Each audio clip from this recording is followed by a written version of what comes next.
Hello everyone, আমি সঙ্গীতা চলে এলাম আবার একটি ফুড ভিডিও নিয়ে। গ্যালারি ঘাঁটতে ঘাঁটতে দেখলাম এই ভিডিওটা এখনও পোস্ট করা হয়নি, তাই ভাবলাম এই ভিডিওটা করলাম, পোস্ট না করলে কেমন একটা না, তো তাই পোস্ট করে দিলাম।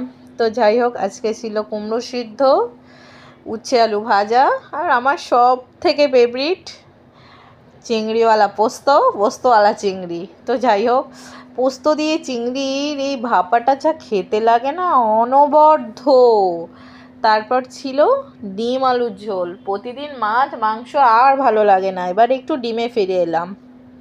ডিম সবার প্রিয়, ছোট থেকে বড়, কেউ বলবে না যে ডিম প্রিয় নয়।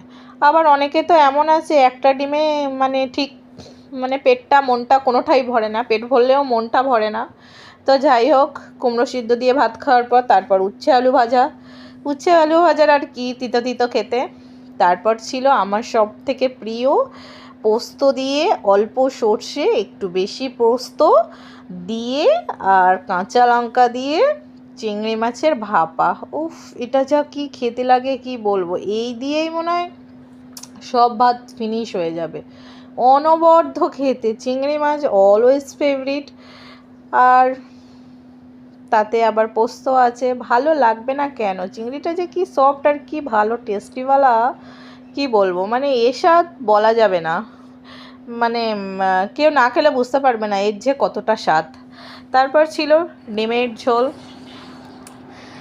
একদম পাতলা, অল্প মশলা দিয়ে ডিমের ঝোল, ডিমের আলু দিয়ে ঝোল গরম ভাতে বেশ ভালোই লাগে। ধোঁয়া ওঠা ভাত আর ডিমের ঝোল।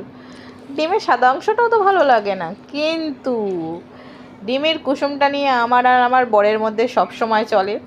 ডিমের সাদা অংশটা আমরা প্রথমে খেয়ে নিই, তারপর কুসুমটা রেখে দিই লাস্টে খাওয়ার জন্য, কে কার পাত থেকে কেটে নেবে এই চলে।